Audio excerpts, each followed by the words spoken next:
যারা রাষ্ট্র ব্যবস্থার পদে রয়েছেন তাদেরকে আমি দায়ী করব। নিজের পার্সোনাল লাইসেন্সড গান ইউজ করতে পারতাম।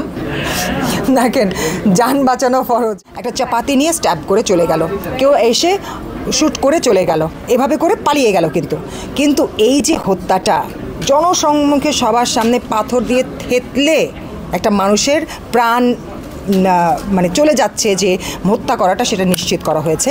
এবং তারপরে এখানে কিন্তু ক্ষান্ত হয়নি তারা কিন্তু ভরা বাজারে সেই লাশটাকে টেনে নিয়ে সেই লাশের বুকের উপরে নৃত্য করে মহা উৎসব করে দেখিয়েছে তাদের সেই বিভৎস ক্ষমতার প্রদর্শন। মতো বলতেই পারেন, আমি তো সেরকমই দেখছি যে নতুন স্বাধীন বাংলাদেশের অবস্থানটা এরকমই হয়ে গিয়েছে যে মানুষকে এভাবে করে নৃশংসভাবে মেরে ফেলছে, কিন্তু পাশে থেকে ভিডিও করছে, কাছে যাচ্ছে না তার। যারা রাষ্ট্র ব্যবস্থার পদে রয়েছেন তাদেরকে আমি দায়ী করব। সরকারের যারা দায়িত্বশীল রয়েছেন তাদেরকে আমি দায়ী করব, কারণ তারা আসলে এগুলো নিয়ে কোনোভাবেই ভাবছে না। জনগণের নিরাপত্তা, জনগণের ভালো থাকা, ওয়েলবিংস নিয়ে মোটেও চিন্তিত না। তারা শুধুমাত্র চিন্তিত আওয়ামী লীগকে কীভাবে করে নিঃশেষ করবে।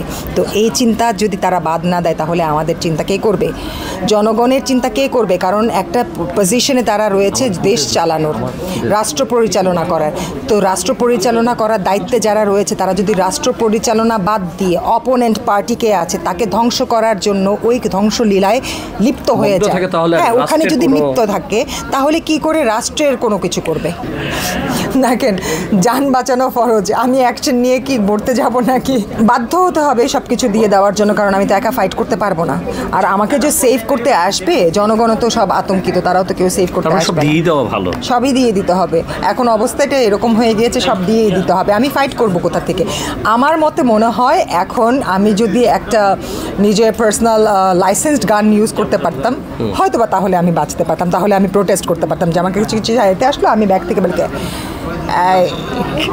যা আছে দিয়ে দিলাম, চলে দিলাম।